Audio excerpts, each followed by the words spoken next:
Para algunos, un héroe. Para otros, un monstruo. Deseaba que comenzara una tercera guerra mundial. Ante las exigencias del imperialismo, La CIA y las fuerzas especiales norteamericanas conspiraban para derribarle. Su muerte está envuelta en un velo de misterio. Su cuerpo fue enterrado de forma secreta en una tumba sin nombre. Pero aquel hombre de quien todos esperaban que el mundo se olvidara iba a convertirse en una leyenda.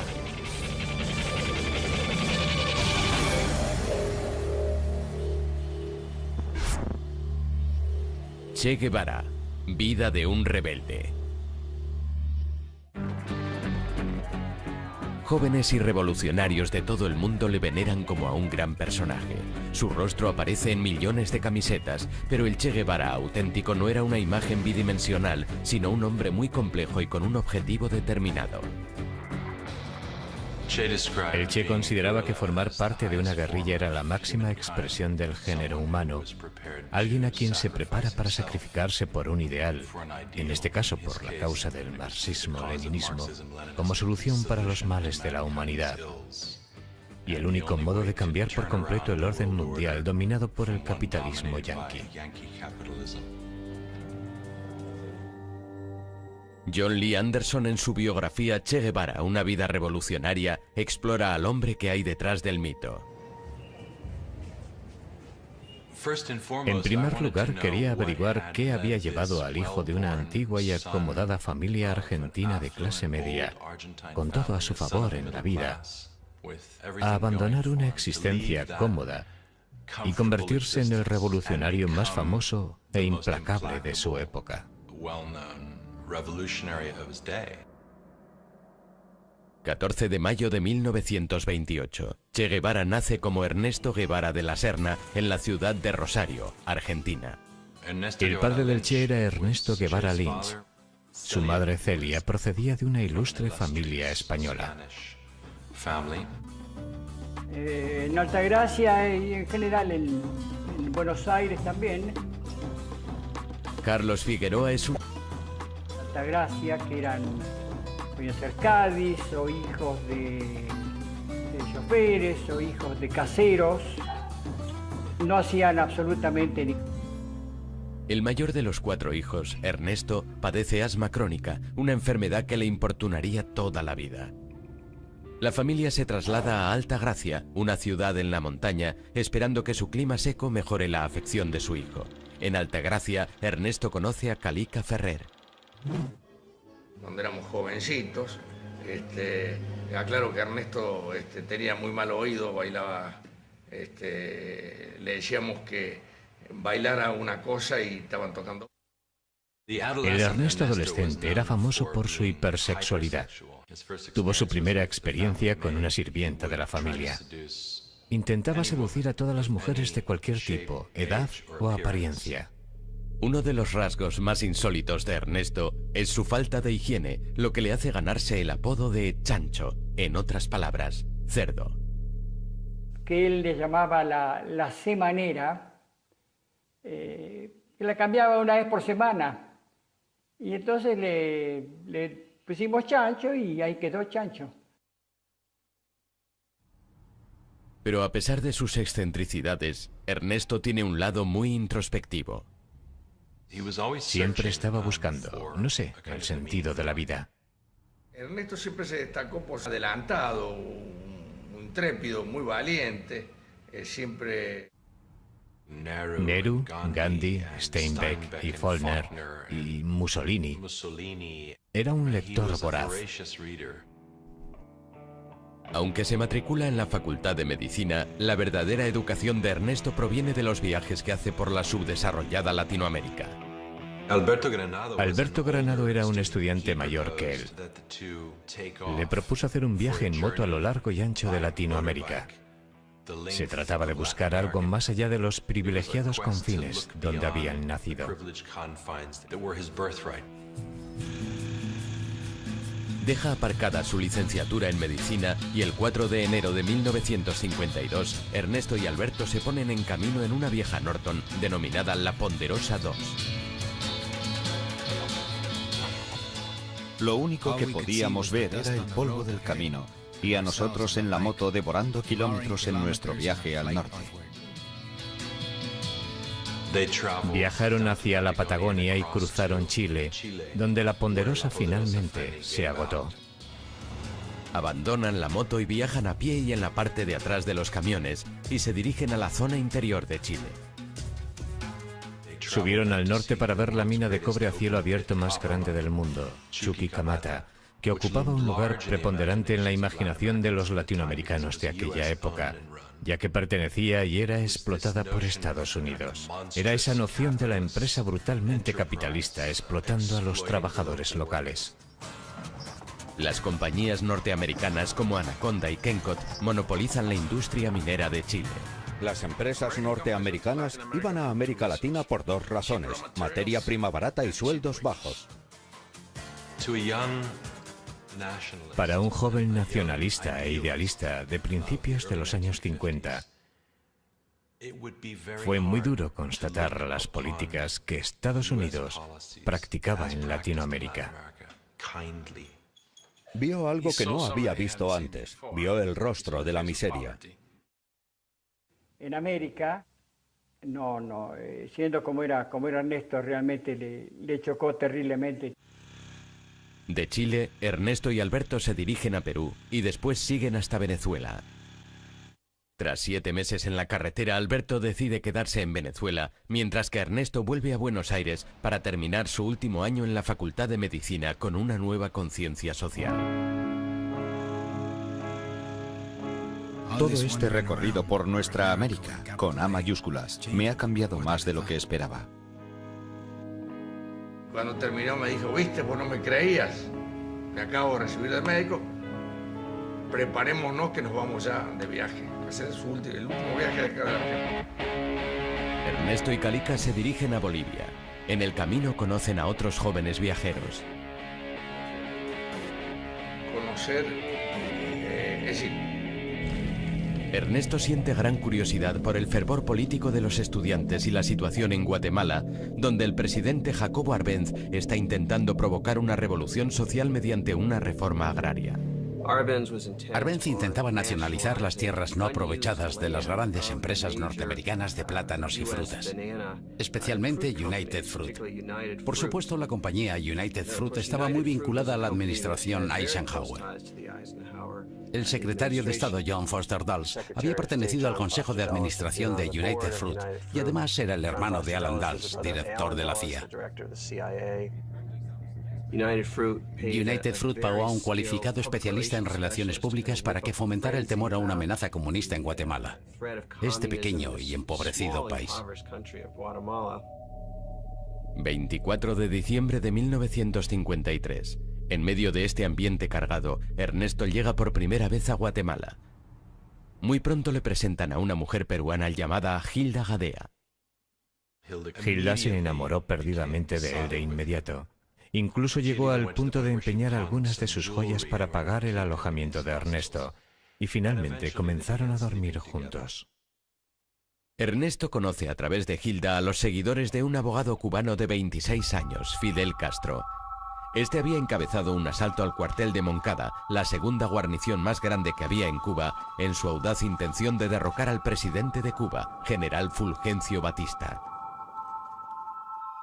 Muchos de los que asaltaron el cuartel eran estudiantes, exestudiantes, trabajadores, emprendedores, y muchos fueron torturados hasta la muerte, y los que sobrevivieron, incluidos Fidel Castro y su hermano, fueron encarcelados. Castro tiene que cumplir 15 años de sentencia, pero Ernesto está profundamente impresionado con aquellos hombres. A diferencia de sus amigos cubanos, Ernesto no está comprometido con ninguna causa o ideología, pero la destitución de Arbenz, el presidente de Guatemala, cambia sus puntos de vista. El primer golpe de Estado en Latinoamérica patrocinado por la CIA tuvo lugar en Guatemala en 1954. Digamos que el ejército se asustó y se le dijo a Arbenz que dimitiera, y eso fue lo que hizo. El 27 de junio de 1954 sube al poder Castillo Armas. Muchos le ven como un títere de Norteamérica. Comienza por arrestar a comunistas sospechosos y amenaza a todo aquel relacionado con el antiguo régimen con la cárcel y posiblemente con la ejecución. Ernesto se refugia en la embajada argentina. terminó por convencerse de que los Estados Unidos eran, tal como los denominó después, el enemigo de la humanidad. Jacobo Arbenz Guzmán sucumbió antes del frío, agresión premeditada de Estados Unidos, escondida tras una cortina de humo de propaganda continental. Ahora, Ernesto se considera marxista. El comunismo parecía ofrecer un futuro y una ideología lista para aplicar en una nueva sociedad que podría surgir de las cenizas de la antigua. Ernesto Guevara se fue de Guatemala convertido en un individuo radicalizado, en busca de una revolución en la que poder luchar. En septiembre de 1954, como muchos otros izquierdistas, Ernesto se dirige a México, donde el expresidente Cárdenas había nacionalizado los yacimientos de petróleo en la década de los 30. México tenía una posición histórica como uno de los países en la órbita de Estados Unidos, pero a finales de siglo supo hacer frente al imperialismo yanqui. Ernesto se vuelve a poner en contacto con sus amigos cubanos, que le presentan a Raúl Castro, quien tras cumplir 22 meses de cárcel por su papel en el asalto de Moncada, va a México e intenta reconstruir la organización de su hermano mayor, Fidel. Se cayeron bien. A diferencia de Fidel, que estaba aún en prisión, era marxista. Batista tiene que rendirse ante la presión internacional y deja en libertad a Fidel Castro, que solo había cumplido 2 años de sentencia. También Fidel se dirige a México. Castro había intentado derrocar la dictadura por la fuerza de las armas en aquel loco asalto al cuartel de Moncada, asalto que muchos consideraron un acto temerario. Ahora estaba exiliado de su patria, y ¿adivinan qué? Iba a organizarse, volver a su país y hacer lo mismo. Mientras Ernesto es reservado, serio, comunista, Fidel Castro no es ninguna de esas cosas. Estaba metido de lleno en la improvisada política de su época y se consideraba a sí mismo patriota y nacionalista. Aún no era marxista-leninista. En agosto de 1955, y deseando conocer al hombre que había levantado semejante pasión entre sus seguidores, Ernesto le pide a Raúl que le organice un encuentro. El encuentro dura toda una noche. Una incidencia política es haber conocido a Fidel Castro, el revolucionario cubano. Un hombre joven, inteligente, seguro de sí mismo y de una audacia extraordinaria. Creo que hay una mutua simpatía entre nosotros. Comparten muchas ambiciones y el mismo demonio, los Estados Unidos. Ernesto es invitado a unirse al movimiento 26 de julio, denominado así por la fecha del asalto al cuartel de Moncada. El único no cubano del grupo queda asignado como médico de la organización y se le da el nombre de Che. Los argentinos dicen Che cuando hablan unos con otros. Es un antiguo término que significa oye, y así empezaron a llamarle Che. Hilda se había quedado en Guatemala y ahora se reúne con Ernesto. Hilda le dijo que estaba embarazada. Aquello fue un golpe tremendo, pero Ernesto decidió hacer lo correcto y se casó con ella. Poco después del nacimiento de su hija, Hildita, el Che se vuelca totalmente en el movimiento y en la gran ofensiva en Cuba. Casi inmediatamente partió para pasar largos periodos de tiempo en un rancho a las afueras de la Ciudad de México, donde recibió entrenamiento militar. Se convirtió en uno de los mejores tiradores del grupo. Pero pronto se corre la voz y el Che, junto a Fidel Castro y la mayor parte de los miembros del movimiento 26 de julio que están en la ciudad, son detenidos. Permanecen en la cárcel durante un mes. Tras su puesta en libertad, el movimiento sigue de forma clandestina. Fidel Castro continúa con sus planes de derrocar a Batista y compra un viejo y destartalado barco por $15.000, unos 11.000 euros, apropiadamente llamado Granma, es decir, anciana, para llevar a su pequeño ejército de 82 hombres de México a Cuba. Tienen prevista una travesía de 5 días. El Che escribe una carta a su madre en la que le informa de sus movimientos. Hilda se la remitirá en caso de que muera en la batalla. Básicamente se despide de Hilda y de su pequeña hija y les dice que si sobrevive se volverán a ver. Pero la revolución le llama. A las 2 de la mañana del 25 de noviembre de 1955, 82 hombres embarcan en el Granma. Con nuestras luces apagadas dejamos el puerto de Tuxpan, entre un revoltijo infernal de hombres y todo tipo de materiales. Las palabras de Fidel empiezan a hacerse realidad. En 1956 seremos libres o seremos mártires. Su causa era la revolución latinoamericana y su siguiente objetivo Cuba, liberar Cuba. Había dejado de llamarse Ernesto Guevara, se había convertido en el Che.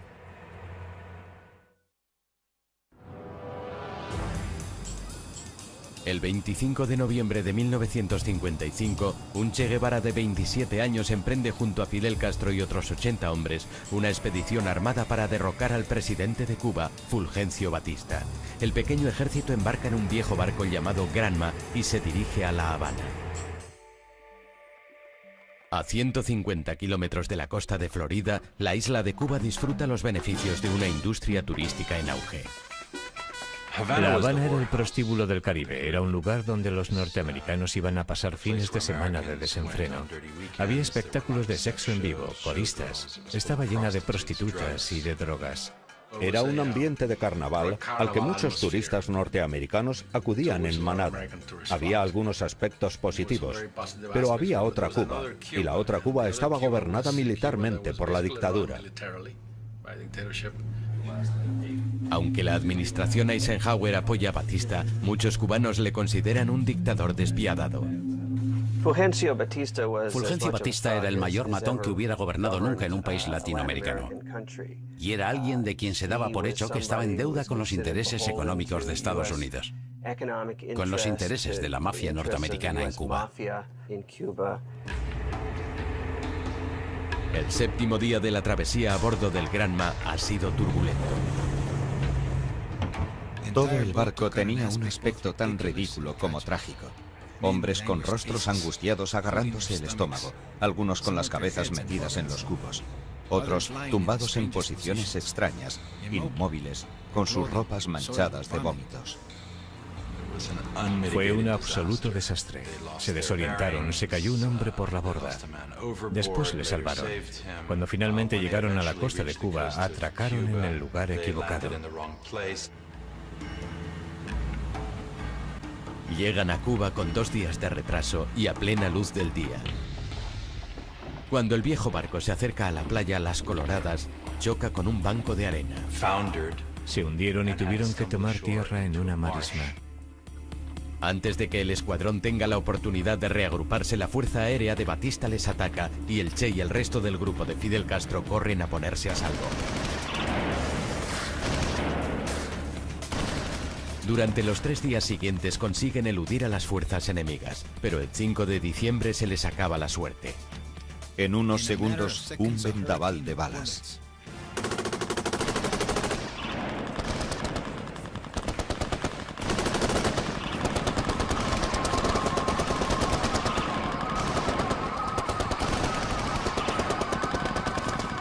Esto solo aumentado por las escenas dantescas y grotescas. Un robusto guerrillero intentando esconderse tras el tronco de una caña de azúcar y otro, sin saber por qué, pidiendo a gritos silencio en medio del tremendo alboroto. Más de 2/3 fueron masacrados de inmediato. El Che resultó herido en el cuello. En una fracción de segundo tuvo que elegir entre llevarse su rifle y munición o su botiquín de primeros auxilios. Dejó el botiquín y cogió la munición. Cuando el Che se reúne finalmente con Fidel Castro y el resto del grupo, se quedó impresionado al ver los pocos que quedan del grupo. Solo 17 de los 80 hombres a bordo del Granma sobrevivieron.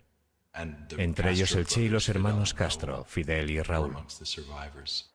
La invasión fue tal desastre que en las primeras informaciones se decía que Fidel y el Che habían muerto. Fidel Castro, el Che y los otros se reagrupan y se dirigen hacia la cadena montañosa de Sierra Maestra. Sierra Maestra era la cordillera más cercana a la costa donde habían desembarcado. Fidel planeaba situar allí la base de su movimiento guerrillero. Sierra Maestra es un lugar que alberga desertores, contrabandistas y campesinos. En aquellos momentos ni yo, ni los campesinos de la zona teníamos conocimiento de que existían movimientos. A los 16 años, Dariel Ramírez, apodado Benigno, trabajaba en la granja de su padre en Sierra Maestra. Y la edad que yo tenía en aquellos momentos iba a los 17 años. Recelan de aquellos extraños en las montañas. ¿Quiénes son estos extraños barbudos y malolientes que llevan armas y que han importunado nuestras vidas de forma tan ruidosa? Fidel Castro intenta convencer a los campesinos para que se unan a él y a sus hombres. Decidió que tenía que convencer a los campesinos de que él iba a llevar a cabo una reforma agraria. Y lo consiguió robando vacas a los terratenientes, liberándolas y transfiriéndolas a las zonas de los campesinos. Aquello era un movimiento popular equitativo. Castro decide que ha llegado el momento de que se oiga la presencia rebelde y planea atacar un puesto militar en la zona. El Che se dirige a su primera batalla. El 22 de enero de 1957, los rebeldes tienden una emboscada a una patrulla militar.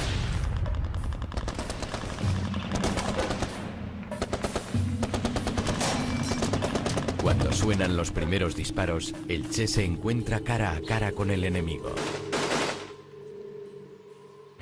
Le disparó en cuanto le vio, y parece ser que estuvo midiendo sus propias reacciones para ver cómo se sentía, y se sentía bien. Se sintió bien. El pequeño grupo ahora tiene que enfrentarse a la ejecución de uno de su grupo. Descubrieron que un hombre llamado Eutimio Guerra, uno de los primeros colaboradores del grupo, era un traidor, un espía. Fidel le sentenció a muerte. Nadie dijo nunca quién había ejecutado a Eutimio Guerra, pero en el diario personal del Che se puede confirmar que fue él, y lo describe con todo detalle. Le despoja de todas sus pertenencias, intercambia unas palabras con él, y después él se pone a su lado. Justo entonces se desató una tormenta. Le puso un revólver en la sien y le voló la tapa de los sesos con un revólver del calibre 25. El Che, como médico, inspeccionó la entrada y la salida de la herida y escribió que había dormido bien después de lo que había hecho. A partir de entonces, el Che cambió.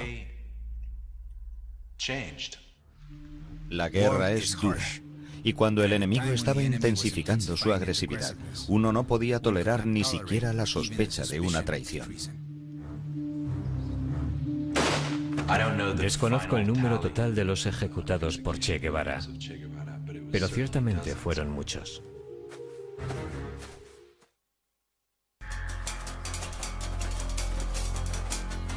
El 17 de febrero de 1957, una pequeña banda de revolucionarios escondida en la jungla y comandada por Fidel Castro supone una amenaza constante con sus emboscadas al ejército y castiga a los traidores de su grupo. Pero gracias en parte a la falta de piedad de Che Guevara, el grupo va ganándose la fama de ser un grupo fuerte y violento. La tropa de Fidel Castro y sus hazañas atraen pronto la atención de la prensa mundial. Herbert Matthews, redactor del New York Times, consiguió entrevistarse con Fidel Castro. Y este quiso hacerle ver que disponía de 100 a 150 hombres dispuestos para la lucha armada. En realidad, aquel temible ejército rebelde lo componen solo 20 hombres.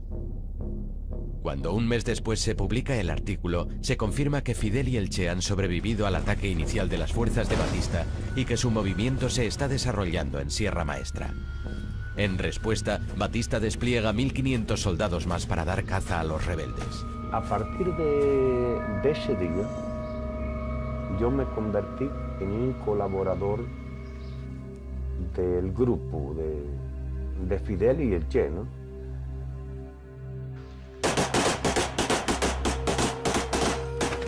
Que ya tenía confianza con ellos Mientras tanto, el 26 de julio, miembros urbanos se alistan en el ejército rebelde. Entre ellos, Chuck Ryan, un estudiante norteamericano de 19 años que reside en la bahía de Guantánamo, donde su padre trabaja como médico para la Marina norteamericana. Teníamos mucha relación con los cubanos. Éramos todos amigos. Íbamos a sus bodas, bautizos y ese tipo de celebraciones. Yo me ofrecí desinteresadamente a ayudarles, consiguiéndoles armas para luchar contra la dictadura. Pronto invitan a Chuck y a otros 2 adolescentes de Guantánamo a unirse a los rebeldes. Hablamos de ello, arreglamos algunas cosas y les dejamos unas cartas a nuestros padres. Los jóvenes norteamericanos y otros 50 nuevos reclutas son conducidos a Sierra Maestra. Una de las primeras personas que conocieron fue el Che. Creo que enviaron al Che porque muchos de los hombres que venían con nosotros se encontraban bastante mal. Estaban muy cansados, completamente desfallecidos. Y es que tardamos 30 horas en subir aquellas colinas, cargados como íbamos. Hay otros voluntarios norteamericanos. Uno de ellos es el joven de 18 años, Don Soldini. Se calcula que todo el ejército rebelde, incluyendo a Fidel, Che, Raúl y mi grupo, consistía en 300 hombres. La vida en el campamento rebelde no es fácil. Mis botas no tenían suelas. Comíamos cuando podíamos. A veces no teníamos agua. Anduvimos unos 300 kilómetros por las montañas. Yo tuve disentería y en fin. En las selvas de Cuba, los rebeldes son vulnerables a todo tipo de problemas de salud que el Che trataba. Teníamos las piernas infectadas por picaduras de mosquitos. Y él nos atendía, nos quitaba las postillas y nos aplicaba sulfamida. A los hombres les daba un poco de miedo que les tratara el Che. Le llamaban Doctor Sacamuelas. Era bastante brusco. Y no era famoso precisamente por su delicadeza. Además de sus funciones como médico, el Che demuestra reiteradamente su valía en el campo de batalla. Se dice que en más ocasiones que Fidel. El Che trataba siempre de poner en práctica la teoría del comunismo. Los comestibles, los alimentos por partes iguales. Su buena disposición para enfrentarse a la muerte, para arriesgar su propia vida, fue determinante para conformar un carisma muy poco común, que le proporcionó una fama casi legendaria. Se reveló como un hombre a quien los otros temían y además respetaban y admiraban. Viéndolo bien que el Che se conduce en batalla, el 12 de julio de 1957 Fidel Castro le asciende a comandante y le asigna el mando de su primera unidad militar, de 75 hombres, denominada Columna número 4. Aquella asignación me hizo entonces el hombre más feliz del mundo. Algunos se sintieron fascinados por sus dotes de mando y su carisma, sobre todo los chicos muy jóvenes. Muchachos de 15, 16 años. Algunos de ellos eran unos granujillas que se habían convertido en sus discípulos. Llegaron a ser conocidos como los cachorros del Che. Era todo para ellos. Un hermano mayor, un padre, un jefe de guerrilla, un instructor y sobre todo un ideólogo. Les daba clases de alfabetización. Quería que leyeran y escribieran. Otros intentan no atraer su atención. Tengo que reconocer que el carácter del Che Guevara era una complejidad de alma y corazón. Y a veces lo veía con una tranquilidad que condenaba a un chivato a muerte. En octubre, el Che tiene una nueva base en la mesa. Con esta nueva libertad de movimientos, comienza a organizar la zona, comenzando por un arsenal, una panadería, una carnicería e incluso un periódico llamado El Cubano Libre. En febrero de 1958 comienzan a emitir mensajes desde su propia emisora de radio, Radio Rebelde. No todos los guerrilleros saben que están luchando por una revolución comunista. Fidel nunca nos ha dicho de que aquello era comunismo. Los campesinos que lo acompañamos Preocupaba mucho el poder y la retórica de Castro y quién era él. En aquella época era una especie de misterio. La CIA y el ejército estadounidense seguían proporcionando armas a Batista. Las tropas de Batista baten Sierra Maestra, pero aún así los rebeldes juegan con ventaja al ganarse el inestimable apoyo de la población local.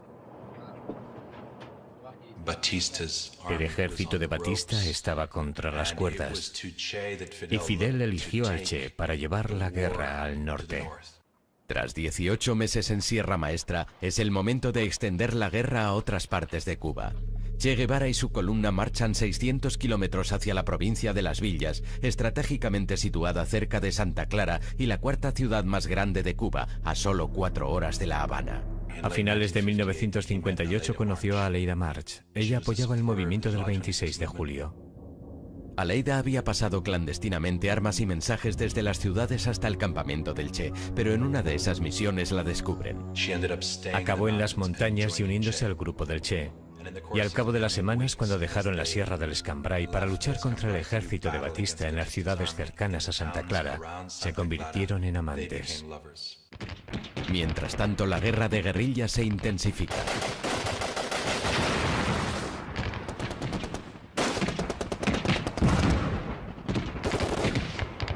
Fidel Castro y su ejército rebelde, formado ahora por unos 800 hombres, comienzan a trasladarse a la provincia de Oriente.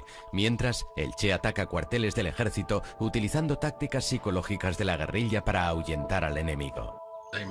Imaginemos un lunes a la 1 de la madrugada. Un rebelde dispara un tiro al cuartel. Y por supuesto, la respuesta es una gran cantidad de disparos. Y a continuación, este rebelde se iba a casa a dormir. La noche siguiente, un rebelde iba a las 11 de la noche y otro a las 4 de la madrugada. Y ambos hacían lo mismo, disparar un tiro. La tercera noche, en aquel cuartel estaba todo el mundo despierto, nadie dormía. Así conseguían que aquellos soldados quisieran marcharse. Y por supuesto, tras 2 semanas, aquella guarnición abandonaba el campamento. Te encuentras en una situación en la que piensas que el enemigo es superior, y eso no puede ser muy bueno para la moral de la tropa, lo que definitivamente afectó al ejército de Batista. El 27 de diciembre de 1958, Fidel Castro ordena al Che que ataque Santa Clara, el último bastión de Batista, con 340 guerrilleros, para luchar contra una fuerza enemiga 10 veces mayor. Los guerrilleros estaban instruidos, sabían lo que estaban haciendo, sabían que tenían un buen comandante, tenían al Che. Él era el mejor, confiaban en él. Estábamos siguiendo todo a través de la onda corta de Radio Rebelde. Las noticias que nos llegaban desde Santa Clara, donde estaba el Che, no eran muy buenas. La emisión rebelde decía que estaban recibiendo una paliza. Pero aquella información era equivocada. Estaban luchando contra un ejército superior, pero formado por gente muy pobre, y no iban a jugarse la vida por mantener a Batista en el poder. Siendo conscientes de la inutilidad de la resistencia, se rindieron y más de 100 armas pasaron al lado de la libertad. El golpe final a las fuerzas de Batista llegó cuando el Che y sus hombres tienden una emboscada a un tren que transportaba refuerzos a Santa Clara. El 31 de diciembre de 1958, Batista huyó de La Habana con todo su séquito y varios millones de dólares en metálico. Cuando se propaga la noticia de la marcha de Batista, las tropas comienzan a rendirse. Fidel ordenó al Che que marchara de Santa Clara a La Habana, mientras él hacía un desfile victorioso más pausado a lo largo de la isla. Un Fidel Castro de 32 años y su ejército rebelde llegan a La Habana el 8 de febrero de 1959.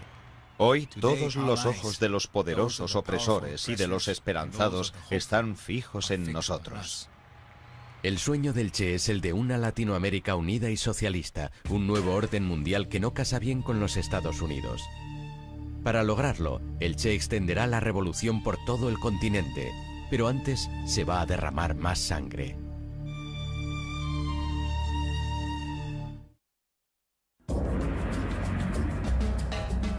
...2 de enero de 1959, La Habana, Cuba. Tras 2 años de guerra contra las fuerzas del presidente cubano Fulgencio Batista, una guerrilla comandada por Fidel Castro y por Che Guevara se ha hecho con el control de Cuba. En La Habana, la tarea del Che va a consistir en respaldar al nuevo gobierno revolucionario en el poder, controlando y purgando todo tipo de oposición. Mientras el presidente Fulgencio Batista huye de Cuba derrotado, Fidel Castro y su ejército rebelde hacen una entrada triunfal en La Habana. Nos recibieron como libertadores. La gente corría de aquí para allá con botellas de ron. La gente se volvió loca. Aquello fue una cosa muy bonita, fue una experiencia maravillosa, que creo que por primera vez en la vida se ha visto al pueblo de Cuba todo unido. Tras 2 años viviendo en las montañas, los rebeldes no tienen fuerzas para resistirse a las tentaciones de La Habana. El Che tuvo que dictar órdenes estrictas en cuanto a la conducta de sus jóvenes que llegaban a La Habana por primera vez y que se encontraban con aquellas mujeres jóvenes y hermosas. Literalmente se lanzaron sobre ellas. Aleida me describió todo aquello como una especie de orgía, sobre todo en las matas, debajo de la gran estatua de Cristo. La esposa del Che, Hilda, no le había visto desde que empezara la guerrilla 2 años antes. Vuela a La Habana con su hija sin saber que hay otra mujer en la vida del Che. Él le dijo enseguida que ya no estaba enamorado de ella y que quería el divorcio. El Che se casó con Aleida 2 meses después, en una pequeña ceremonia con Raúl Castro como uno de sus testigos. Mientras el Che pone en orden su vida privada, Fidel Castro comienza a implementar el primer cambio importante en Cuba. En un principio, la mayor parte de la población estaba esperando un cambio. Castro, cuando estaba en las montañas, siempre prometió elecciones, elecciones libres, en 18 meses. There is not communism or Marxism in our ideas. We will not seize any land from anybody. Sin embargo, el 16 de febrero, solo 2 meses después de la victoria rebelde, Fidel Castro jura como primer ministro y no hay elecciones.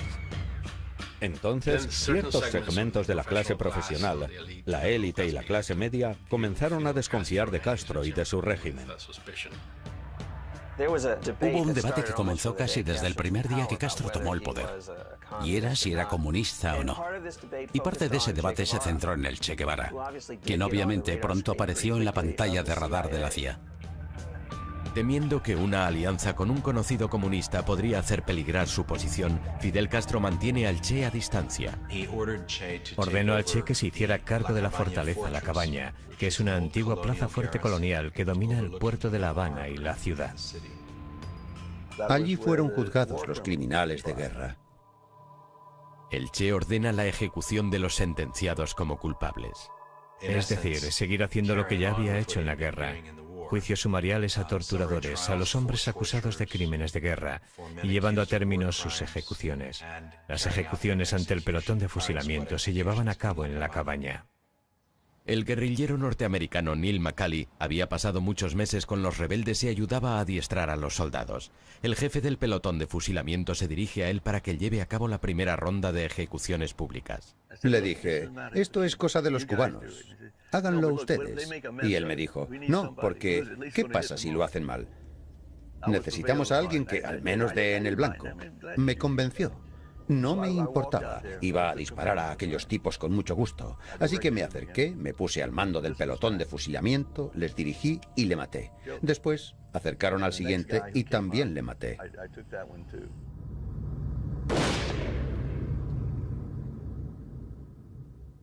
Durante el siguiente año y medio son ejecutados por los pelotones de fusilamiento cientos, algunos dicen que miles de personas. Aquellas muertes ayudan a fortalecer la espeluznante reputación del Che.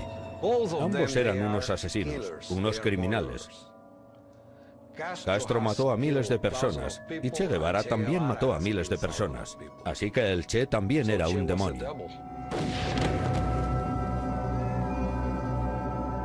Además de los culpables, algunos aseguran que también fueron ejecutados muchos inocentes. Por esa razón, muchas personas le odian, porque fue el causante del dolor y el sufrimiento en muchísimas familias. ¿Mataron a inocentes? Yo no conozco ningún caso. Lo que esto provocó fue que se mostrara a un Fidel a quien solo le importaba el negocio, nada de revolución. Cuba era un lugar peligroso.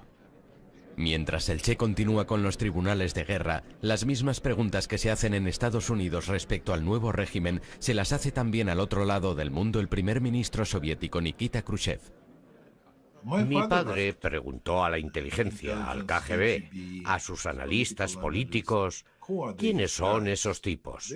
Y le respondieron que eran dictadores de Centroamérica en sustitución de otro dictador de Centroamérica que con toda seguridad estaban a favor de Estados Unidos y tal vez eran agentes de la CIA.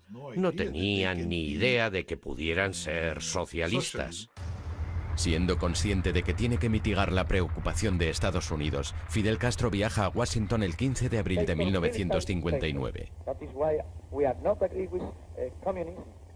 Se reunió con el vicepresidente Nixon. Afirmó en la prensa norteamericana que él no era marxista, lo desmintió una y otra vez y dijo ser humanista demócrata. Durante aquellos meses iniciales todos hacían conjeturas respecto a Fidel. Pero entre bastidores, Fidel Castro se había alineado con el Partido Comunista Cubano. Siempre ha quedado la duda de si Fidel se convirtió en marxista por razones pragmáticas o evolucionó con el tiempo. Pero sin duda las convicciones ideológicas del Che influyen en Fidel.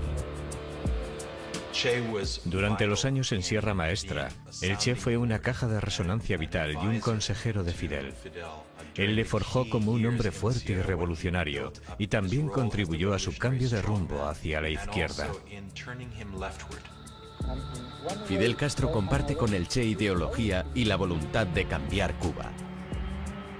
De forma secreta se reunía con el Che y algunos de sus compañeros más radicales para trazar los planes del futuro Estado comunista de Cuba. El gobierno comienza a preparar la reforma agraria cubana, ley que promulga la confiscación de la propiedad privada. Pero antes de poner en práctica el plan, el Che es enviado al extranjero. Los espías norteamericanos que vigilaban Cuba, e incluso muchos cubanos, creían que Fidel había marginado al Che. Era excesivamente radical. El 12 de junio de 1959, el Che sale de Cuba para visitar Asia, África y Europa, y toma su primer contacto con la Unión Soviética. Les ofrece un trato. Estados Unidos había rechazado comprar varios millones de toneladas de azúcar cubano. Eran las normas en la Guerra Fría. Aunque tú no pensaras que esas personas podrían ser tus aliados o tus amigos, si intentaban hacer algo que fuera negativo para tu enemigo, tenías que ayudarles. Los soviéticos aceptan comprar lo que los norteamericanos habían rechazado. Necesitaban armas. Así que la Unión Soviética comenzó a venderles antiguos tanques soviéticos y algunos aviones y aviones de combate. Los soviéticos también les proporcionan petróleo que las refinerías pertenecientes a Estados Unidos se niegan a procesar. El Che tenía un rostro público y una existencia clandestina que Fidel asumía y alentaba. Como recompensa, Fidel le da al Che un papel importante en el gobierno cubano como director del Ministerio de Industrialización y es nombrado presidente del Banco Nacional de Cuba. Mostraba su desdén por el mundo de las finanzas y el dinero, firmando los billetes del Banco de Cuba simplemente con la palabra Che.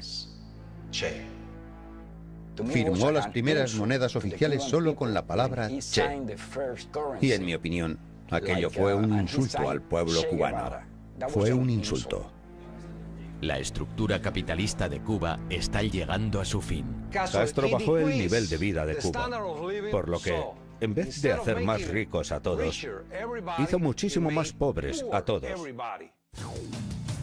Fidel Castro decreta una reforma agraria y el 7 de mayo de 1959 se llevan a cabo las primeras confiscaciones de las grandes propiedades agrícolas. La gente comienza a ver la realidad de lo que va a venir.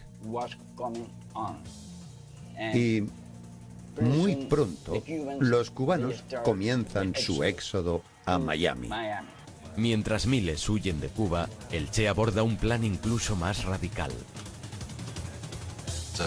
Un argumento favorito del Che era que para que Cuba llegara a ser totalmente soberana políticamente, tenía que ser económicamente independiente de Estados Unidos. Y la única forma de conseguir aquello era cortando todos los lazos económicos con los Estados Unidos. Estados Unidos ha invertido millones de dólares en Cuba.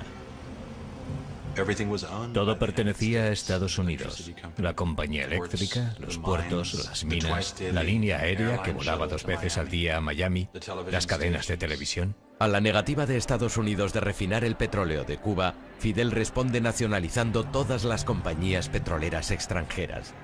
En represalia, Estados Unidos rompe todas las relaciones diplomáticas. Menos de 10 meses después, todas las empresas norteamericanas son embargadas. Washington contraataca y anuncia un embargo comercial de todas las exportaciones de Cuba. Mientras aumenta la tensión con Estados Unidos, en Cuba cualquier tipo de oposición al régimen es vista como contrarrevolucionaria y un delito. Incluso está mal vista la práctica de la religión. Varias docenas de sacerdotes católicos son expulsados de la isla. Juramos sobre la Biblia y prometimos luchar hasta que Cuba fuera libre, o hasta la muerte. Y muchos de los fundadores de mi organización, MRR, Movimiento de Recuperación Revolucionaria, murieron frente al pelotón de fusilamiento. Los asesinatos fueron terribles. Se producían en todas partes. Yo no quería vivir bajo un régimen como aquel, ni mi esposa tampoco. Mientras miles huían de Cuba, aquel estado de confrontación establecido por el gobierno revolucionario cubano contra Estados Unidos ya no se puede soportar más. Sinceramente, es un hombre incontrolable. Esa es la clave, no podemos controlarle. El servicio interno de la CIA dice que Fidel Castro tiene que ser eliminado y la revolución cubana anulada. Y necesitamos poner en marcha un plan para derrocar el gobierno de Castro. Mientras la visión del Che de una Cuba socialista se hace realidad, el presidente Eisenhower mantiene reuniones a puerta cerrada. Ha llegado el momento de la acción. Está a punto de empezar una guerra secreta. Al año de la llegada al poder de Fidel Castro, la economía capitalista de Cuba se ha desmoronado. Che Guevara está directamente implicado en la confiscación de la tierra. Se nacionalizan los intereses extranjeros. Miles de cubanos huyen del país. Se cortan las relaciones con Estados Unidos y Cuba se pone al lado de la Unión Soviética. Norteamérica toma medidas. Se le presenta un plan al presidente Eisenhower y él lo firma. Se pone en marcha un programa de operaciones encubiertas para invadir Cuba. Estados Unidos respondió a la radicalización de Cuba desarrollando su mayor base de la CIA en Miami y recluta a miles de exiliados cubanos como colaboradores. Uno de los nuevos reclutas era un joven llamado Félix Rodríguez. Nacido y criado en Cuba, Félix huye con su familia a Miami tras la llegada al poder de Fidel Castro. Me enteré de que había campos de entrenamiento para ir a luchar contra Castro, así que me apunté. Tenía 18 años. Los exiliados cubanos se entrenan en Guatemala bajo la dirección de la CIA, y un pequeño grupo es enviado a Cuba. Nuestro equipo se infiltró en Cuba antes de la invasión para trabajar con la resistencia. En Estados Unidos, John Fitzgerald Kennedy jura su cargo como presidente el 20 de enero de 1961. En su primera reunión, el director de la CIA para la zona occidental le dijo: a no ser que elimine a Fidel Castro, a Raúl Castro y al Che Guevara como parte de ese plan, no va a ganar nunca. Este asunto va a ser interminable. Kennedy está de acuerdo. No solo apoyará el plan de la CIA para invadir Cuba, sino también las conspiraciones de asesinatos de la CIA. Así pues, en agosto de 1960, un alto oficial de la CIA llamado Richard Weissel autorizó a la CIA crear pastillas venenosas que serían enviadas a los contactos de la mafia dentro de Cuba y, de algún modo, colocadas en la comida de Fidel. Aunque los intentos de asesinato son fallidos, el plan para invadir Cuba comienza el 15 de abril de 1961. En el curso del enfrentamiento, Fidel finalmente se mostró tal como era en realidad y anunció que era socialista marxista-leninista y que en lo sucesivo el régimen iba a ser aliado de la Unión Soviética. Fidel Castro asigna al Che el mando del ejército occidental de Cuba, pero la invasión comienza en el sur, en una zona llamada Playa Girón, en la bahía de Cochinos. Cuando el ejército formado por cubanos exiliados, conocido como Brigada 2506, se aproxima a la isla el 17 de abril de 1961, sus barcos son hundidos por la Fuerza Aérea Cubana. Se esperaba alguna ayuda, como una ayuda aérea o de la Marina, pero esa ayuda no llegó. Durante 48 horas aquel ejército fue severamente castigado. El Che estaba lejos de la acción, pero todos atribuyeron la victoria sobre los norteamericanos a él y a Fidel Castro. Eran unos héroes en las escuelas, en las universidades y también para los líderes de la Unión Soviética. Para el nuevo presidente norteamericano, la invasión es un desastre. Hubo un famoso encuentro entre Che Guevara y un asesor de Kennedy llamado Richard Goodwin. Lo primero que le dijo a Goodwin fue: gracias por lo de la bahía de Cochinos. Ayudó a consolidar nuestra revolución. Antes de la invasión éramos un joven gobierno fragmentado, pero después nuestra victoria y el fervor nacionalista que se despertó nos ha permitido avanzar realmente y de forma mucho más firme que antes. Aquella invasión fue un fracaso en todos los sentidos. Fidel Castro y el Che están convencidos de que Norteamérica les invadirá de nuevo y buscan protección en los soviéticos. Mi padre decía, no podemos proteger Cuba utilizando fuerzas convencionales, así que tenemos que ser muy rotundos. Aquel que invada Cuba se verá metido en problemas porque nosotros vamos en serio. La última discusión acerca de desplegar misiles en Cuba tuvo lugar entre el Che y Khrushchev. Muy pronto son detectados misiles soviéticos en Cuba. Es una época muy peligrosa. Fidel Castro y el Che conminan a los soviéticos a lanzar los misiles en caso de una invasión terrestre norteamericana.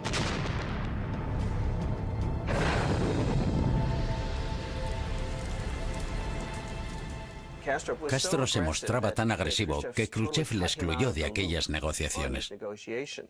Sin consultar con Castro ni con el Che, Khrushchev hace un trato con Kennedy. Norteamérica no invadiría Cuba y nosotros nos llevaríamos nuestros misiles. Para Fidel Castro y el Che, aquello es un acto de absoluta traición. Y fue el Che, el primer oficial cubano que se enfrentó a un oficial soviético para leerle la cartilla. Desilusionado con los soviéticos, el Che es consciente de que tiene que buscar otros socios de izquierdas. Encuentra lo que estaba buscando en China. La revolución maoísta era la revolución extrema y Che Guevara pertenecía a ese extremo. El Che se queda impresionado con los planes de Mao Zedong para llevar a China desde una sociedad agraria a una moderna sociedad comunista. El Che quiere hacer lo mismo en Cuba. Tiene una visión ideal del nuevo hombre socialista, aquel que trabaja para lograr un mayor bienestar general y no un beneficio personal. Ahora, en nuestra Cuba, trabajar tiene un nuevo significado y se hace con una alegría renovada. La idea era crear un nuevo hombre que estuviera dispuesto a sacrificarse en favor de los demás. Construir un paraíso socialista con trabajo duro y dedicación. Muy a menudo dormía en su despacho. Incluso algunas visitas famosas a veces le encontraron dormido en el suelo. Inició un programa de trabajo voluntario y en su único día libre, él mismo solía ir a cortar caña. Insta a sus colegas a que hagan lo mismo. En La Habana se ganó la fama de ser un poco aguafiestas. Su esposa Aleida y sus 4 hijos están también sometidos a su rígida ideología. En casa era austero y severo. Se negó a que su esposa Aleida usara el coche oficial del ministerio. Tenía que coger el autobús. Si algún dignatario extranjero le hacía un regalo, ella tenía que devolverlo. El Che también tiene otras arriesgadas campañas en mente. El Che quería centrarse mucho más en una revolución internacional. Comenzó a hacer renacer sus esperanzas de extender la revolución socialista a otras partes de Latinoamérica, como una forma de crear un respiro, de abrir un nuevo pulmón para Cuba en el hemisferio. Los soviéticos le veían cada vez más como una especie de radical peligroso y pro-chino, y plantearon sus críticas a Fidel. El Che es consciente de que la situación en Cuba se está complicando y empieza a pensar en marcharse. El Che se daba cuenta de que Fidel era completamente dependiente económicamente de la Unión Soviética, y él estaba en condiciones de marcharse y revolucionar el mundo socialista. Para lograrlo tendrá que enfrentarse a la Unión Soviética, poner en peligro su relación con Fidel Castro y ponerse a sí mismo en la línea de fuego.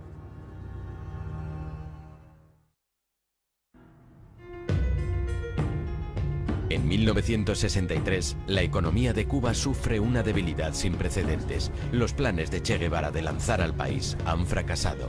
Su solución es acabar con la dependencia soviética de Cuba y extender la revolución por todo el mundo. El Che estaba cada vez más desencantado de cómo se estaban desarrollando las cosas, al ser Cuba un satélite de la Unión Soviética. En agosto de 1964, la atención de la administración de Lyndon Johnson se desvía de Cuba a Vietnam y a la creciente agitación en África. Los cubanos también ponen sus ojos en África, sobre todo en lo que había sido el antiguo Congo belga. El Congo está en el corazón de África. Podía ser el motor o el corazón de una revolución socialista que saliera al exterior y liberara al hemisferio. El gobierno del presidente Kasavubu, apoyado por la CIA, lucha contra un grupo rebelde denominado Movimiento de Liberación del Congo. La CIA crea un ejército de unos 1000 mercenarios, la mitad de Sudáfrica y Rodesia, y la otra mitad de Europa. Y los cubanos creen que ellos también deberían ir a apoyar a las fuerzas que luchaban contra el grupo apoyado por Estados Unidos. Y Che Guevara tenía la impresión de que era una revuelta muy fuerte y con unos líderes muy comprometidos. Con el Congo en mente preparado para una revolución, el Che se dirige a Nueva York y al país que durante tanto tiempo ha despreciado. Vino en diciembre de 1964 y pronunció un discurso en las Naciones Unidas. Total de los artefactos termonucleares y apoyamos la celebración de una conferencia de todos los países del mundo para llevar a cabo estas aspiraciones de los pueblos.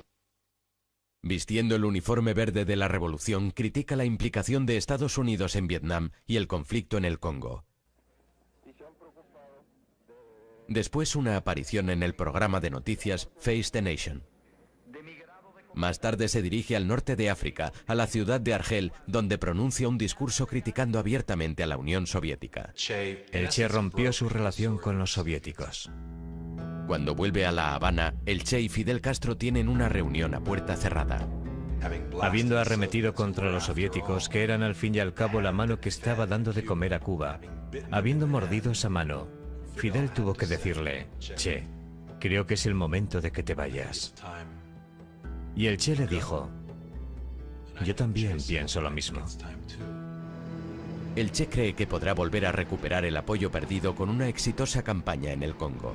La misión es ayudar, apoyar y entrenar a los rebeldes en una guerra de guerrillas. El Che recibió la bendición de Fidel y desapareció del mapa de la política doméstica cubana. El Che y sus hombres llegan a la ribera congoleña del lago Tanganica el 24 de abril de 1965. Mira, era una situación muy difícil. Lo primero, que en el Congo no había nada preparado. En el caso del líder rebelde congoleño, Laurent Kabila, visitó el frente solo una vez. Kabila llegó en una lancha motora con un par de prostitutas y varias botellas de whisky. Los mismos hombres del Che casi se amotinan contra él cuando vieron al lado de qué tipo de hombres estaban luchando. No había dirigentes, no había hombres para hacer la revolución, no se había organizado nada. El máximo dirigente de la lucha. El Che espera poner en forma a los rebeldes y organiza algunas batidas exitosas, pero en el proceso pierde a 6 de sus hombres. Durante casi un año el Che no aparece en público. La CIA creía que había muerto o le habían asesinado cuando se fue de Cuba. 3 de octubre de 1965. Como respuesta a las especulaciones de que él había ordenado el asesinato del Che, Fidel Castro lee una carta que el Che le ha escrito. Siento que he cumplido la parte del deber que me ligaba a la revolución cubana en su territorio. Me despido de ti, de los camaradas, de tu gente, que ahora es la mía. Formalmente renuncio a mi puesto como líder del partido, a mi cargo de ministro, a mi rango de comandante y a mi ciudadanía cubana. Nada legal me ata ya a Cuba.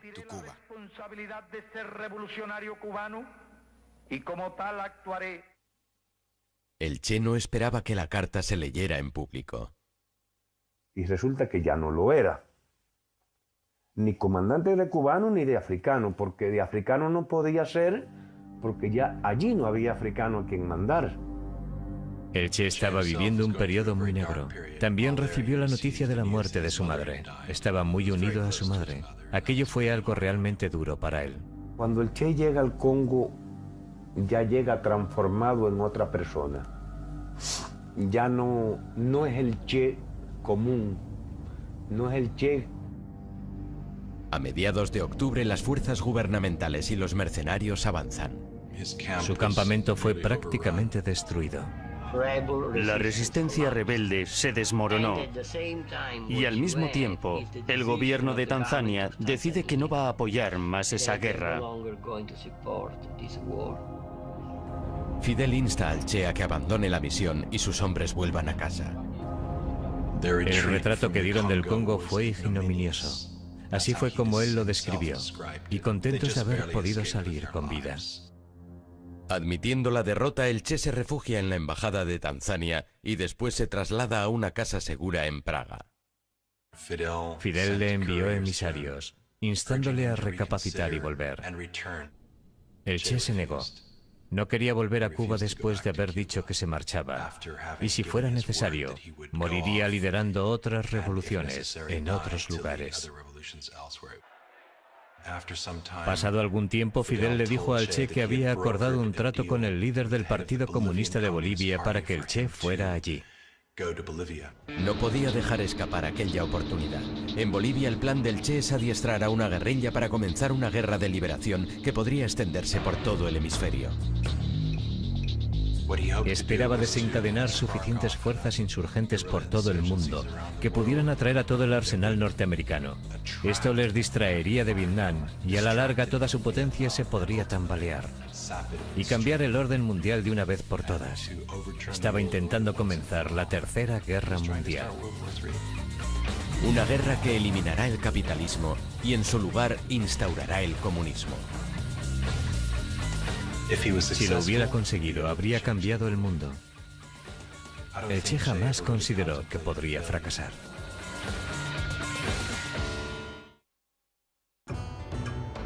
Después de la misión fallida en el Congo y de que la carta de su adiós a Fidel saliera a la luz, el Che se niega a volver a Cuba sin un éxito. Sus planes de extender la revolución le llevan a Bolivia. Noviembre de 1966. El Che llega a La Paz disfrazado de forma muy convincente. El Che se arrancó los pelos uno a uno. Se creó la identidad de un viajante, un hombre de 50 y tantos años.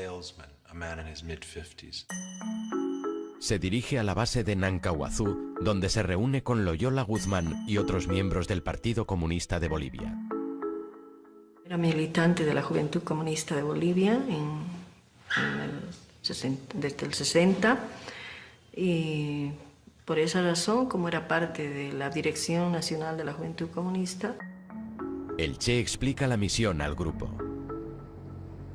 que estaba preso en Cuba, que Fidel lo había hecho matar, etcétera, etcétera, que estaba dirigiendo guerrillas en otro. Pero pronto el Che cambia de planes. En vez de utilizar Bolivia como base para iniciar la revolución en otros países, la utilizará como el punto de arranque de la revolución que él mismo liderará. El secretario general del partido, el señor Monge, fue al campamento y habló con el Che Guevara. Y le dijo que solo si el Partido Comunista de Bolivia, favorable a Moscú, lideraba el movimiento, podrían tener la posibilidad de triunfar.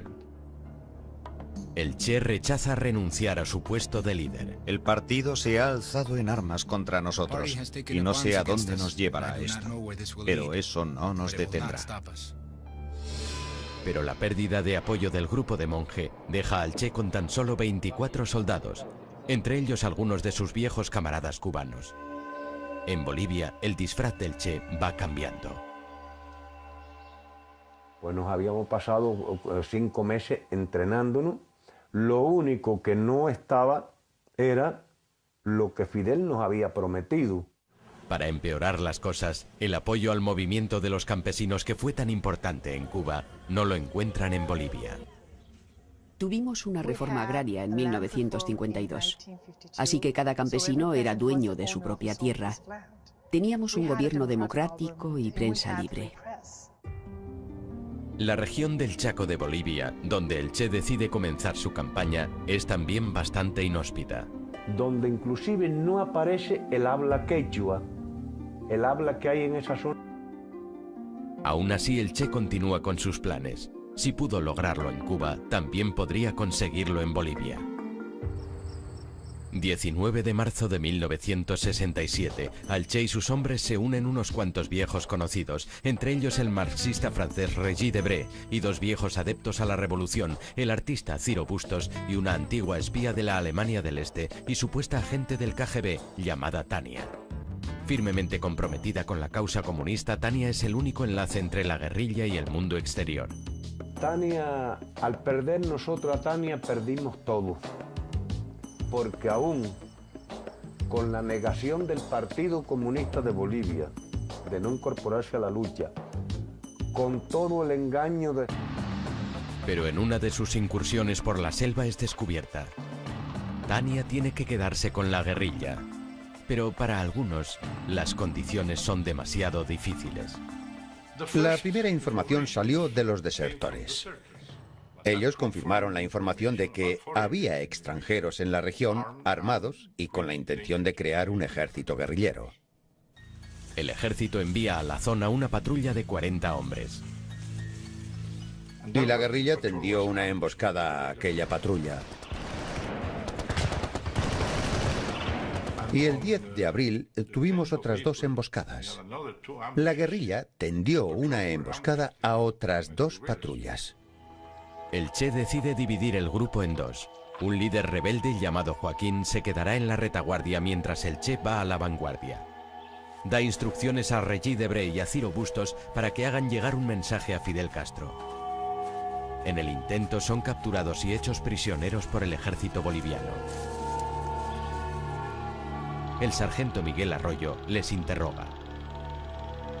Ellos sí, ellos fueron... Pero él prácticamente... por voluntad, porque él estaba muy preocupado, Bustos. Bustos graficó la imagen de todos los guerrilleros. Ahí se pudo detectar ya la aparición de Guevara, porque lo saca con barba y con su cachimba ya. Regis Debray confirma la identidad del Che. Cuando reapareció en Bolivia en 1967 había que ver los informes de la CIA diciendo: bueno, sí, suponemos que estábamos equivocados cuando pensábamos que en estos últimos años podría haber muerto, pero parece que está vivito y coleando y promoviendo la revolución en la selva de Bolivia. La CIA envía un par de agentes a Bolivia en junio de 1967. Uno de ellos es Félix Rodríguez, el hombre que a los 18 años se había preparado para la Bahía de Cochinos. Se ha ofrecido a asesinar al Che y a Fidel Castro. El gobierno boliviano estaba seguro de que él estaba intentando promocionar la guerrilla en la zona. Con la evidencia de que el Che intentaba comenzar una guerra de guerrillas en su país, el presidente boliviano empieza una campaña propagandística contra ellos. Crisis porque no se podía ir a comprarse nada, salir porque aquí no tenemos mercado, teníamos que ir al Chaco a traer. Con el Che Guevara de nuevo en el punto de mira, Norteamérica empieza a prepararse para ayudar a los bolivianos. Está muy claro que durante el verano de 1967 este asunto pasa a ser absolutamente prioritario para la CIA. Lyndon Johnson seguía día a día la evolución de los pasos que se daban para localizar y eliminar al gran revolucionario Che Guevara. Un legado de la presidencia de Kennedy es la creación de un grupo contrainsurgente de élite conocido como los Boinas Verdes y que son desplegados en Bolivia. La misión consistía en entrenar, empezando de cero, un batallón boliviano, entrenándolo específicamente para perseguir al Che Guevara y su guerrilla. Se seleccionan 800 soldados bolivianos que son entrenados en un campamento llamado La Esperanza. Metódicamente, ¿no? Pero acá nos dimos el gusto de mucha práctica con munición de guerra, particularmente con ametralladoras, con fusil. Eran unos estudiantes muy dispuestos, ponían mucho entusiasmo, llegaron a ser buenos soldados. Como las cosas se caldean en Bolivia, el Che decide que es hora de marcharse, pero no sin todos sus camaradas. Han pasado 4 meses desde que la columna del Che vio por última vez a la retaguardia que dejaron en el campamento con los enfermos, incluida Tania. Físicamente estaba muy mal. Tenía un cáncer de útero que la estaba matando. El informe de la guerrilla decía que apenas podía caminar, por lo que estaba retrasando los movimientos de la guerrilla. El Che quiere reunirse con el grupo para dirigirse a los Andes y poder escapar. A solo días de diferencia, ambos grupos comienzan a trasladarse por separado hacia Río Grande. El 31 de agosto, la columna de Joaquín llega allí la primera. Preguntaron a un campesino cómo hacer para cruzar el río. Pero el campesino les delata e informa al ejército del lugar exacto por donde Joaquín piensa cruzar el río. Y cuando comienzan a cruzar, sufren una emboscada. Y los matan, incluyendo a Tania, la única mujer del grupo. Le dispararon a ambos brazos, después al cuerpo y se hundió en el agua. Básicamente todo el grupo fue aniquilado, con la excepción de 2 individuos.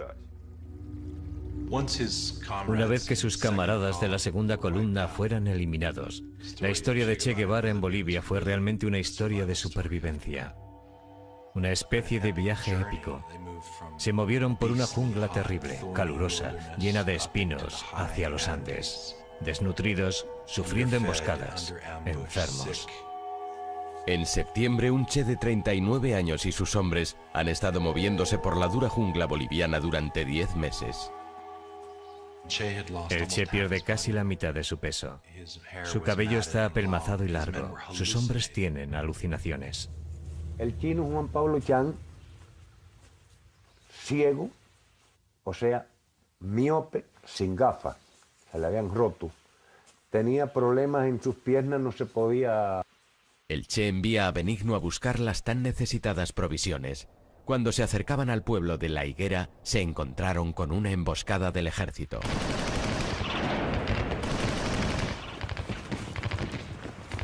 Regresé a donde estaba el Che, le explico la situación que hay. Ahí el Che me ve mi herida. Heridos, enfermos y exhaustos, los guerrilleros se dirigen despacio hacia un barranco cerca de La Higuera.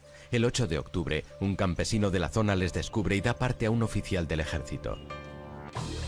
De inmediato despliegan el 2º batallón en la zona. Pero no hubo. Mientras tanto, yo acá a Valle Grande, y una columna como era tan larga... Tenía unos 70 hombres conmigo. Bajamos a La Higuera y de allí al barranco. Cuando los soldados bolivianos comienzan a descender por las montañas, el Che se da cuenta de que él y sus hombres están atrapados. Tendrán que luchar para poder escapar. Recibimos disparos de los guerrilleros. Murieron 2 soldados, así que empezamos a disparar.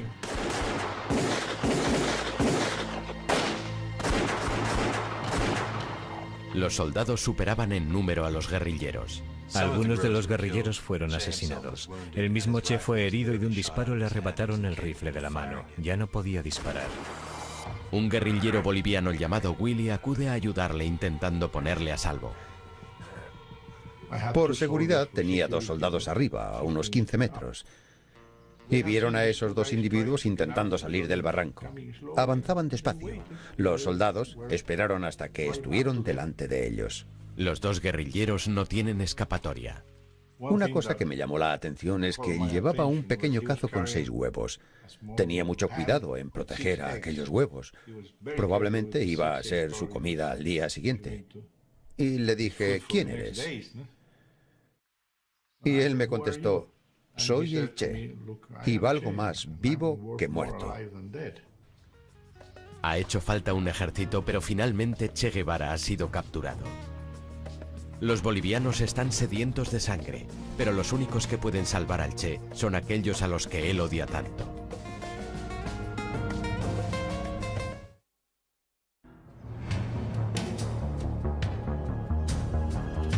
...8 de octubre de 1967... Tras 11 meses huyendo, los sueños de revolución de Che Guevara han terminado de forma sangrienta en la selva boliviana. Que el Che había sido hecho prisionero tratando de ayudar a uno de los compañeros, al chino específicamente. Con la mayor parte de sus hombres muertos, el Che y Willy, un soldado rebelde, son conducidos fuera del barranco. Le dejé un soldado para que se apoyara y fue andando todo el camino. Es una ardua caminata. Se tardan varias horas en llegar a la higuera. Allí le introdujeron en la pequeña escuela de adobe del pueblo. Lo metieron al Che al aula donde yo trabajaba y custodiaban ellos de una manera bien... Curiosa, la maestra de la escuela local, Julia Cortez, pide que le dejen ver al prisionero. Sofisticado en su vestimenta, ¿no? Esa era mi curiosidad tan grande que yo tenía de ver cómo era esa persona tan especial. Luego, como estaba un poquito oscuro, iba a salir, pero que no había ese rato a quien preguntar, que tendría que esperar que retorne nuevamente alguien del lugar donde estaban concentrados. La tomó con mucho gusto y luego me agradeció, me dijo... El capitán Gary Prado también habla con el Che. Le pregunté, ¿por qué no se rindió hace unas semanas? ¿Por qué no disolvió a sus guerrilleros? ¿Dónde iba a ir?, me dijo. Ese era su auténtico drama. No tenía dónde ir. En Valle Grande, el agente de la CIA, Félix Rodríguez, y los otros mandos bolivianos reciben la noticia. Aquella noche lo celebramos, compramos un par de botellas de whisky y lo celebramos. Al día siguiente, Félix Rodríguez y el coronel boliviano Centeno llegan a la higuera. Al entrar en la habitación a mano izquierda estaba atado al suelo y frente a él estaban los cuerpos muertos de 2 cubanos. Había perdido. Parecía un mendigo. Sientes pena, piedad por su apariencia. Era absolutamente desastrosa. El coronel Centeno trata de interrogar al Che. El coronel Centeno fue el que le habló. Yo estaba allí de pie con el otro oficial y el coronel empezó a hacerle preguntas. El Che no le contestaba. El coronel Centeno se puso furioso y dijo: usted es un extranjero, ha venido a mi país y lo menos que puede hacer es contestarme. Félix envía un mensaje diciendo que el Che ha sido capturado. El mensaje tiene que ser enviado a través de la CIA por varios países sudamericanos. Tardará horas en llegar a Washington. Félix vuelve a la escuela para ver si el Che quiere hablar con él. Cada vez que intentaba preguntarle sobre intereses tácticos, con cuántos hombres contaba, de dónde venía, él me sonreía y decía: ya sabe que no puedo responder a eso. Si soy sincero, muchas veces ni siquiera prestaba atención a lo que me decía. En mi cabeza tenía la imagen que tantas veces había visto del hombre en uniforme al lado de Mao Zedong y los líderes soviéticos, y el aspecto que tenía en ese momento. Era una situación muy extraña, una situación única. Félix saca al Che fuera y posa con él para una fotografía. En ese momento pensaba que le íbamos a perdonar la vida. Poco después se oye un tiro en la escuela.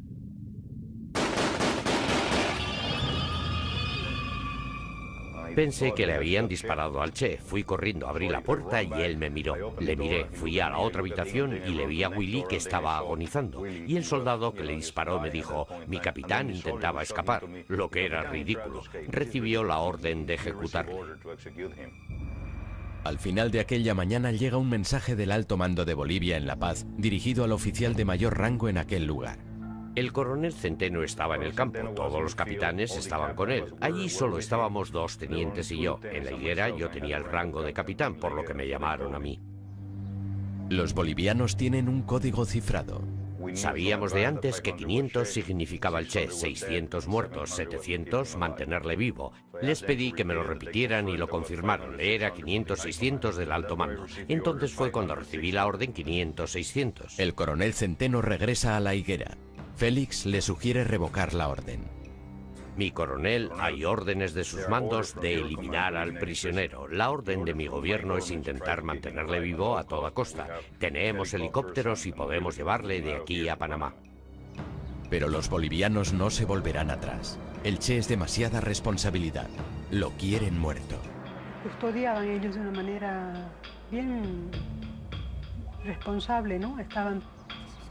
La maestra de la escuela, Julia Cortez, aborda a Félix. Entró donde yo estaba y me dijo, mi capitán, ¿cuándo le van a matar?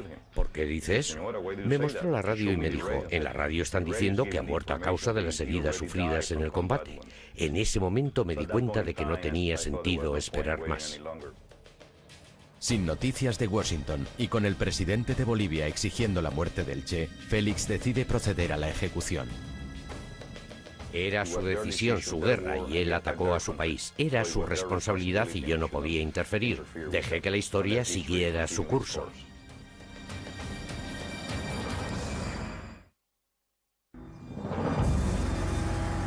Solo un día después de la captura de Che Guevara, el gobierno boliviano ordena su muerte.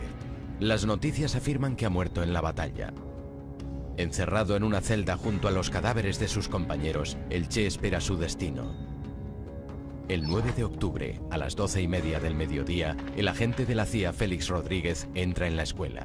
Estaba sentado en el banco. Me quedé de pie frente a él y le dije, comandante, lo siento, lo he intentado. Se quedó blanco como una hoja de papel, pero muy tranquilo me dijo, es mejor así. No deberían haberme capturado vivo. Le pregunté si quería que mandara algún mensaje, si quería algo para su familia. Puede decirle a mi esposa que vuelva a casarse y que intente ser feliz. El Che se levantó. Pensó que Rodríguez iba a matarle en aquel momento. Félix me dijo que abrazó al Che como un gesto hacia un noble enemigo. Después se despidió de él y salió. Rodríguez salió fuera y pidió voluntarios. Mario Terán, un joven sargento, da un paso al frente. Al saber que él iba a ser el ejecutor, me acerqué y le dije, no le dispare por arriba, hágalo por abajo, ya que se supone que ha muerto debido a las heridas sufridas en combate. Terán entra en la escuela listo para ejecutar al líder rebelde. Cuando ve a Terán entrar en la habitación, sabe que aquel es el hombre que le va a matar. Cuando uno mira a los ojos de su asesino, sabe que va a morir. Cuando Terán entra, el Che le dice, dispara, cobarde, solo vas a matar a un hombre. En otras palabras, no vas a matar mis ideas. Terán disparó varios tiros. Parece que el primero le hirió en un brazo. Cayó al suelo y se mordió una mano para evitar gritar de dolor.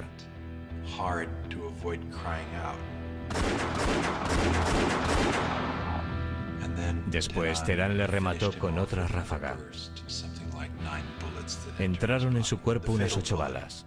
La bala fatal le entró en el tórax y se asfixió en su propia sangre. Cuando llegaron el capitán Gary Prado y el capitán Centeno, entramos todos en la habitación. Y el capitán Prado dijo, mi capitán, creo que hemos terminado con la guerrilla en Latinoamérica. Y lo subieron al helicóptero en las alas, no lo han metido ni adentro. Y ahí yo lo he visto con mis ojos, todavía lo amarraron con una... Antes de que partiera el helicóptero, se acerca un sacerdote. Le dio la última bendición. El Che, un hombre ateo que no creía en Dios, recibió la bendición de la Iglesia Católica.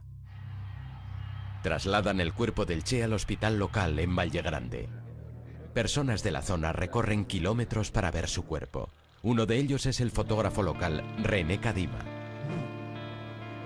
Servicio de inteligencia, ninguna persona enfoca cuando el Che esté llegando. No, nadie saca fotos, nosotros le vamos a dar enseguida, nos dijeron. Que si no se le va a decomisar su cámara. Entonces no sacamos nada. Aquella noche Félix se reúne con militares de alto rango del ejército boliviano. A uno de los generales le preocupa que la gente no crea que ese sea realmente el cadáver del Che. Decía, si Fidel Castro desmiente que sea el Che Guevara, nosotros tenemos que probarlo. Y dijo, córtenle la cabeza y pónganla en formaldehído. Yo le dije, como altas instancias del Estado, ustedes no pueden presentar la cabeza de un ser humano como prueba. Y dijo, pues córtenle ambas manos y pónganlas en formaldehído. Así que se le cortaron ambas manos por aquí. Las manos del Che son enviadas a Cuba como prueba de que está muerto. He sacado fotos, habían ido y lo enterraron. El cadáver del Che y los de sus camaradas muertos han sido secretamente enterrados en un lugar no revelado. Fue una decisión tomada entre el presidente boliviano, la CIA y los generales que estaban allí en ese momento. La idea era negar al Che una tumba donde sus seguidores pudieran encontrarle y rendirle tributo. El 18 de octubre, Fidel anuncia la muerte del Che al pueblo cubano. Yo cuando supe de verdad de que el Che había muerto... En todo el mundo la gente se manifiesta en protesta contra su ejecución. Con la muerte del Che crece su leyenda. Su rostro se ha convertido en el icono por excelencia de la juventud rebelde ante el poder establecido. El lugar donde fue enterrado el Che permanece en secreto durante 28 años, hasta que el escritor John Lee Anderson descubre la verdad. Tuve una entrevista con el general retirado Mario Vargas Salinas y se me ocurrió preguntarle así como de pasada, ¿dónde está el cadáver del Che? Aunque yo supiera que era un secreto militar. Valle Grande. No olvidaré jamás el día que fui a esa fosa y me dijeron en voz baja, John Lee, es él. Eres consciente de que estás observando la escena del crimen, que todo un Estado ha intentado ocultar, y sientes que aquel es un momento histórico. Me sentí tan bien al poder revelar todo aquello. Los restos del Che y de los otros son finalmente depositados en una tumba en Santa Clara, Cuba, en el 30º aniversario de su muerte. Su hermoso martirio terminó nutriendo y alentando a las futuras generaciones de Latinoamérica y de todas partes. Sin embargo, su auténtico logro como revolucionario solo se ha producido en Cuba. El problema es que fracasó. Ninguna de las cosas que quiso cambiar han cambiado todavía. La mayoría de las personas que tuvieron relación con el Che y de algún modo le ayudaron, pagaron las consecuencias. Somos los que quedamos. No queda más nadie, ni de boliviano ni cubano. Te voy a decir una cosa, antes de contestarte esto. Yo en parte me alegro de que el Che... Benigno vive ahora en el exilio en París y en Cuba es considerado un traidor. El Che sigue siendo recordado en Bolivia. Su presidente socialista, Evo Morales, es un crítico de los Estados Unidos. Guevara en Bolivia, Che Guevara, Fidel Castro, un grupo que ahora, sin levantar armas contra el imperio, contra los nuevos patrones en Bolivia y en Latinoamérica, pues estamos no solo en tiempos de lucha, sino en tiempos... Habían algunos partidos políticos de izquierda, oportunistas, que no apoyaron esa lucha de Che Guevara. Actualmente ya nadie habla de la guerra de guerrillas. Es todo terrorismo. Ya no hay Che Guevara, solo Osama Bin Laden y personas como él. El Che era casi un purista. No estaba de acuerdo con el terrorismo. En la guerra del Che no había coches bomba. No había terroristas suicidas. Había una idea de sacrificio noble. En definitiva, el Che era una paradoja. Era alguien con cuya indignación social y pasional puedo identificarme y entender. Pero también era alguien cuya, a veces, fría lógica, y cuya retórica, y cuyas acciones me parecen terribles. Alguien que anhelaba cambiar el mundo y que lo intentó, pero que, en última instancia, fracasó.